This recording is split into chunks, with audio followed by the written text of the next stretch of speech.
Hello, Squirrel Tribe. So we have a little more to talk about when it comes to day 3 at the DNC and the basic train of lies that were spoken on stage that we can easily debunk. I do want to mention that today is day 4 of the DNC. Today is the day where Kamala Harris is supposed to take the stage and officially accept her nomination for the Democrat presidential ballot. Tim Walz was yesterday where he got up on stage, which we're going to look at in just a second, to accept his official nomination for the Democrat vice presidential section, election, whatever, of the ballot. Today, I think, will be a very big turning point or deciding point for a lot of people. I know if you've been paying attention to any of the polls that people are putting up, whether it's CNN, Fox, ABC, CBS, MSNBC, whoever, even Elon Musk, a lot of the polls are showing that over the last 3 days, it does seem that the DNC is actually hurting the Democrats more than it's helping them. There have been slight changes in the scale of pro-Trump versus pro-Kamala when it comes to how people want to vote. And Trump is slowly, walking away from where Kamala was. And I think that after today, with everything that they bring out and Kamala making whatever speech that she's going to make, I think it's going to hurt them in the long run, because we have yet to see Kamala Harris actually have a conversation without a teleprompter that was cohesive, that did not seem like maybe it was inspired or fueled by alcohol or drugs or something at some point. And I don't see how she can take the stage today and bring out a whole new persona that she hasn't already shown everybody. She's going to have to read a teleprompter. And reading a teleprompter doesn't always work out well for her. If she goes off script, that has never seemed to work out well for her. And I'm curious what the polls and the reactions on Friday are going to be after day 4. Now, back to yesterday's lie palooza. I call it the liar palooza. Tim Walz took the stage to, like I said, accept his vice presidential nomination. And what we have learned from Tim Walz, or about Tim Walz so far, is that, this man from Minnesota is not what he portrays himself to be. He portrayed himself to be a rank in the National Guard that he was not. He portrayed himself to be the head coach of a winning football team, which he was not. He portrays himself to be a family man, a loving family man who, loves his wife, which maybe he does love his wife, but we also have proof that when he was a teacher, he tried to hit on young boys in his school. So Tim Walz, to me, is pretty much the epitome of what they want the Democrats to be. And here we have him lying once again. So this is from a post from Colin Rugg. I'm going to show you the video. I'm going to read you what this says first. Tim Walz's son starts bawling after his father repeated the lie that his children were conceived through IVF. His son, when I see the video, his son does look proud of him. And I'm guessing because how cool would it be as a child to say, oh my gosh, my dad's in the White House. Like, how cool is that? Whether you like your dad or not, whether your dad's full of shit or not, it's still cool to be able to tell your friends, look what my dad is. He's hanging out in the White House, right? It's still neat no matter who you are or what you think about it. But his son is bawling and whatever else. Walz, Tim Walz, we will not call him Coach Walz, as the Democrats have taken to doing every time they get on stage. It's Coach Walz, because they want to put that image in your brain of just your neighbor, your friendly neighborhood coach who, helps the kids and whatever else. And that's not what he is. This is all smoke and mirrors that the left is pushing so that people look at Tim Walz differently than they have been looking at him, right? Walz, who clearly has a lying problem, repeated the lie after being fact-checked by his own wife. I need to just really reiterate that. His own wife has said that he is false, he is lying, he is incorrect, and she has set the record straight numerous times. And yet Walz continues to push the lie. As opposed to speaking the truth, stating the truth, he's pushing this lie. And I can tell you exactly why he's doing it. When asked if the Walzes wanted to share more details about their effort to conceive, the Harris-Walz campaign recently clarified that the couple did not rely on IVF, but rather another common fertility procedure called intrauterine insemination, or IUI for short. This is according to the New York Times, right?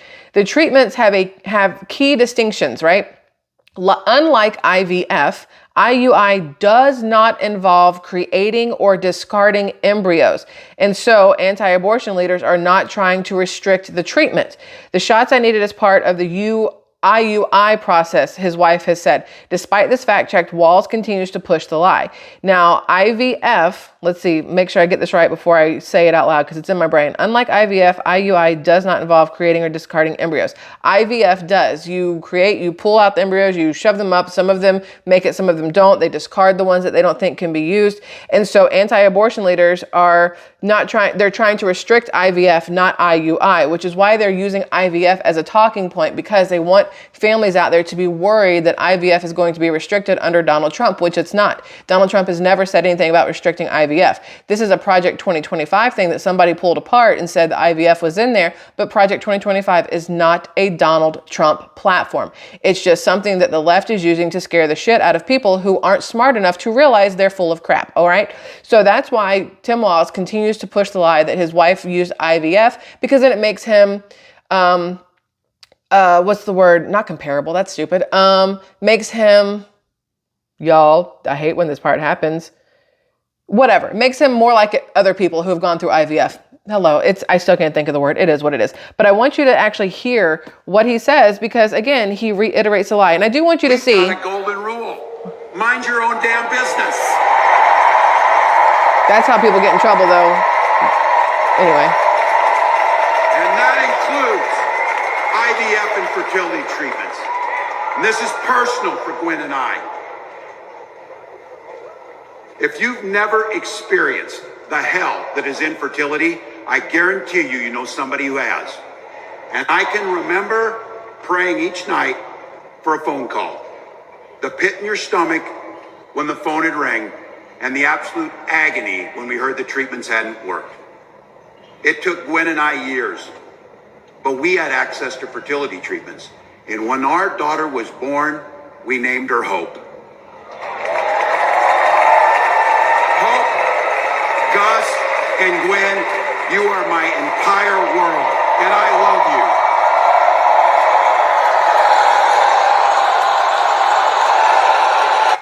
Now, like I said, there's nothing wrong with his children being happy, being excited. But the problem is he mentions IVF. His wife did not go through IVF. She went through IUI. If he wants to make it personal and talk about their personal journey, he should talk about IUI, because it's still something that other families are going through.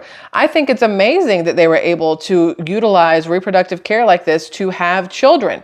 At the same time, you have the DNC out there pushing abortions. It's very weird to me that this man would take the stage talking about the ability to go have children and how great it is, while at the same time they have a van parked outside from Planned Parenthood who are performing abortions for people who, just didn't want to be pregnant anymore, or didn't want to have to deal with the reality of having a kid or whatever else. And I know there's reasons why people do it, but I'm just saying you can't have the DNC pushing for open treatment and IVF, IUI, everything else, and also pushing for abortions. It feels very hypocritical, and it doesn't work. It's like when you try to put oil and water together, it's not going to mix correctly. And that's how I feel about Tim Walz right there.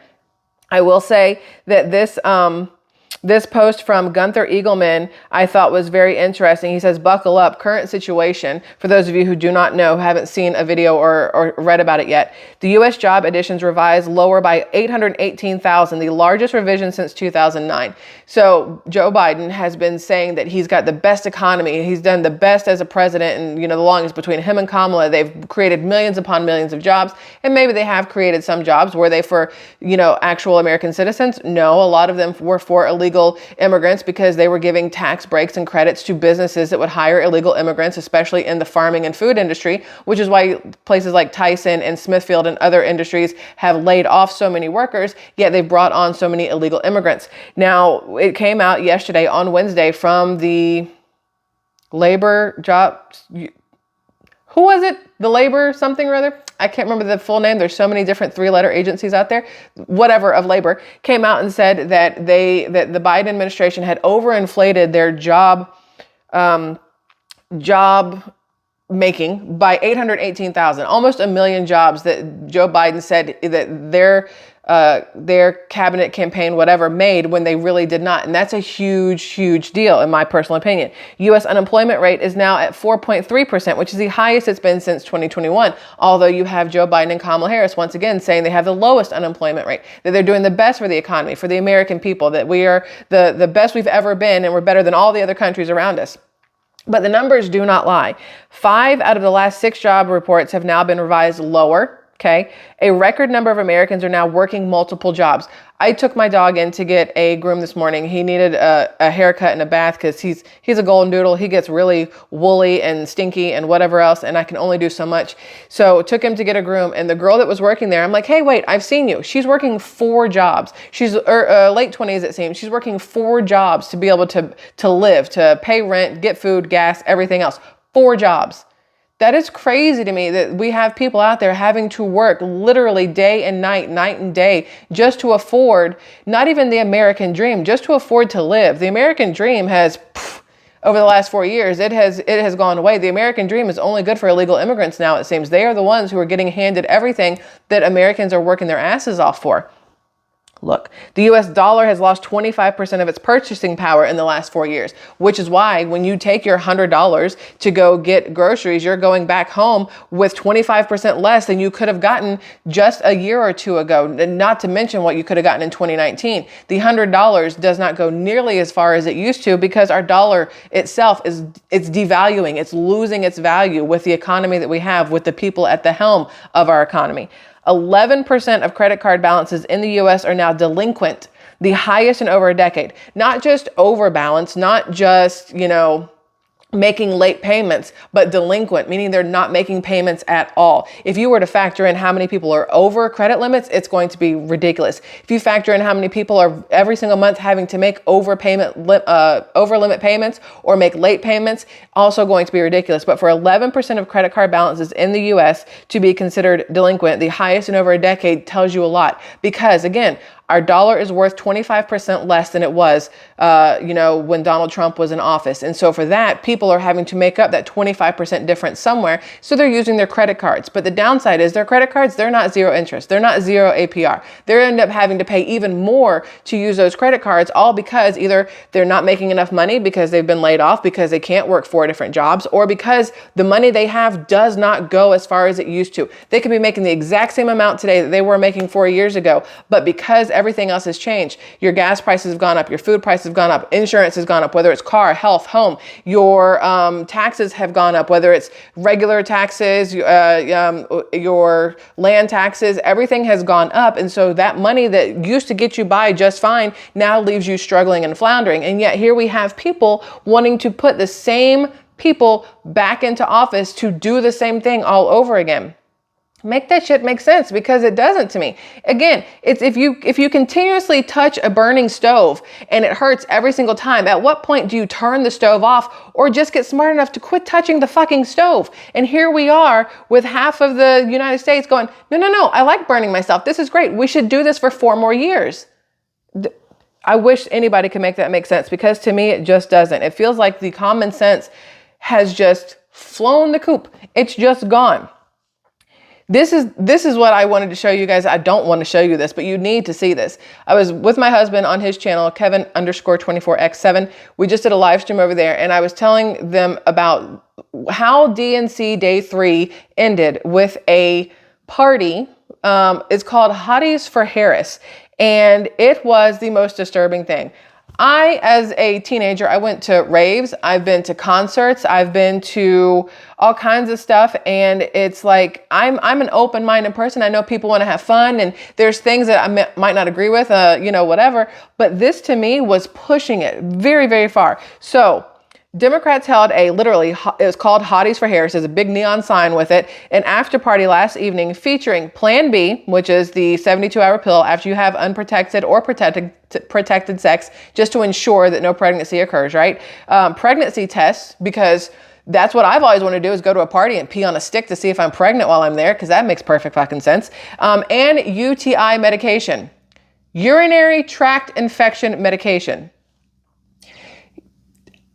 I don't even, what is this? Like, what? I, generally speaking, not at a loss for words, but something like this, I'm like, who came up with this? Whose idea was it to go, you know what? I bet a lot of these women at the DNC got some UTIs going around. We should probably give them some medicine. Ma'am, drink some cranberry juice, or keep your pH balanced, or clean your coochie, or quit, jumping from dick to dick. That's pretty much how you keep yourself from getting a bunch of UTIs and needing medication for it. Then you have pregnancy tests.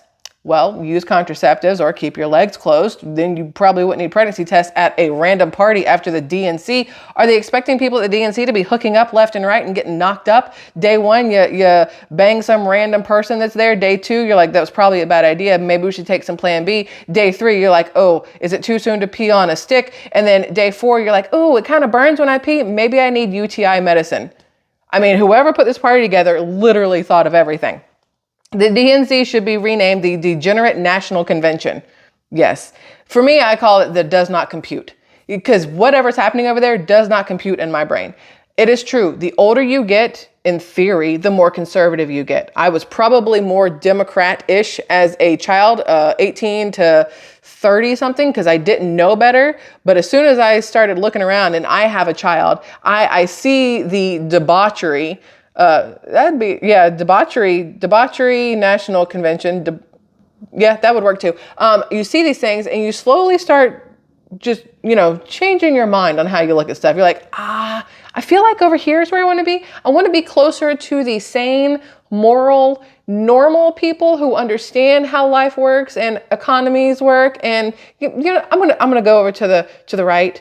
Red might not look good on me, but we're going to hang out with the red side because I have regular red face to begin with. Anyway, this says the organizers told the visitors that sex would be ending on November 5th if Trump and Vance got into office. How in the absolute hell do they think that Donald Trump's going to be able to stop people from having sex? He's just going to go knock on everybody's door, but hey, you putting things in things? Stop it. Keep your thing to yourself. Keep your thing to yourself. No more putting things in things. Sex is over. You can look at each other, maybe pet each other. No sex. That's not how this works. That's not how any of this works. Not in the least. So these people, again, blatantly lying to people, scaring the crap out of newly turned 18 voters who just now figured out how to use their wee-wees and their coochies. And they're like, oh no, but we really like having this sex. Donald Trump's going to take it away. We should do it as much as humanly possible and then vote for Kamala because she'll let us have whatever kind of sex we want. Is this what... Listen, stop sex, vote red, and Tim Walz got me laid signs were also seen at the event. Tim Walz got me laid? Why is this a sign? Why is this what the DNC does? I don't understand. The event was centered around sex and feminism, as the organizers included many bizarre designs throughout the venue so the creators could go viral on TikTok. When I show you the one for Plan B that says num num num, like you're eating like num num num, the most disturbing thing. There was even a wall of weirdos that featured pictures of J.D. Vance, Trump, Mike Johnson, and other Republican leaders. Although Tim Walz is pretty freaking weird if you ask me. The wall of hotties featured Joe Biden, Stacey Abrams, and others. Has anybody seen Stacey Abrams? That woman, unfortunately, is not attractive. I would not consider hotties and Abrams to be in the same sentence at any point in time, let alone Joe Biden. There was a cat ladies mini golf section and an abortion access skee ball game. I guess you throw the skee ball, and if you get it in the 100, yay, abortions. I don't understand. The funny part, not a single attractive person was spotted at the event. I want you to see this. I don't know if I can play the actual video. Look, it doesn't even want to play right now. What are they doing to my internet? Or what are they doing to the video? This is interesting. Let's back out and try again. Look. They're doing something with that video. They're not letting it through. Let's try. Okay, here we go. I'm not going to play the audio, but this is the video. So you guys can see here, this is all the people walking around. Hotties for Harris event. Hey girl. And then I don't know what that was. And then there's a punching thing. There's the num num num. You see that in the bottom corner, the Plan B gum dispenser? Are you friggin' kidding me? Again, what is happening here? This is the least doing the most. I don't even know how to phrase what is happening here. Yes, take your selfies. Have fun with all of this. Hotties for Harris. It was the weirdest thing I think I have seen in a very long time. And I don't know, there's the wall of pregnancy tests and the urinary UTI medicines and the pee on a stick and the Plan B and everything. That's that right there. Y'all. Really? Okay. Y'all have lost your ever-loving minds. I mentioned to you guys yesterday about the Catholic priest they got up on stage at the DNC while right outside the doors, abortions were being performed because, you know, Catholic priests and abortions, maybe go together. But here's who it was, because people were asking, is this guy right here? He is the Archdiocese of Chicago Cardinal Cupich. I don't know how to say his name, but that's him right there. That is the priest who jumped up on the DNC stage and was like, bless this event. You think he went and prayed for the babies that were, you know what? And this has nothing to do with anything, but I just absolutely love this. It looks like Matthew McConaughey is like, listen, bitch, I will tell you right now. All right. And I'm like, oh, Matthew McConaughey, he's a hottie. This is the other guy that jumped on stage last night for the prayer or whatever they do at the DNC, which is very hypocritical in my personal opinion. Before it started, it is a weird screenshot, but his name is, it says here, chants of Om Shanti Shanti reverberated across the hall as Hindu priests began proceedings on day 3 of the Democratic National Convention in Chicago. Rakesh Bhatt, a priest at the Sri Siva Vishnu Temple in Maryland, chanted a Vedic prayer seeking blessings for a united country. So that, he says, even if we have differences, when it comes to the nation, we have to be united. I agree we should be united. But it's real hard for me to throw myself into the ring with a bunch of effing morons. Like, how do you unite that? How do you unite when there are people out there who refuse to see and hear anything besides the deranged rhetoric that's being shoved in their faces, and then in essence in our faces, because it's all on TV and everywhere else and in stores, and it's absolutely crazy to me. I think that's the end. That's all I have for you guys right now. There's a lot more, but I'm trying not to keep you guys here for 30 minutes every single time. But tonight, like I said, DNC day 4, Kamala Harris in theory taking the stage. Oh yes, that's what I wanted to say. Kamala Harris could not even bother to be at the DNC while Tim Walz was making his acceptance speech. She was there on Monday night when she didn't need to be and wasn't supposed to be. It wasn't her night, but she came out on stage to say something and make faces at Joe Biden, which were really weird. She was there day 2 for just a second to make a little speech on stage with Tim Walz. And again, not supposed to do that. That wasn't really her thing, right? She's supposed to be there day 4. And then she left to go fundraise somewhere. And then yesterday, instead of being there for her selection, in theory, for Vice President Tim Walz, she was probably sleeping off a hangover, and wasn't there. So tonight, will she even show up for herself, or is she gonna be like, I don't wanna, no thanks, somebody else speak for me. Day 4, the ending of the DNC. I assume they're gonna go out with a bang because they've been doing all kinds of stuff. It'll be interesting. So tomorrow is going to be a lot of fun here on SquirrelTribe. We'll probably go live tomorrow for everything because it's way more fun that way, so we can interact in the comment section. But I love you all immensely. Thank you for being here for this. I would love your thoughts and opinions on everything that you saw, especially the Hotties for Harris, because what the fuck was that? And then have a great rest of your evening, and I will see you guys again tomorrow. Okay, love you. Bye.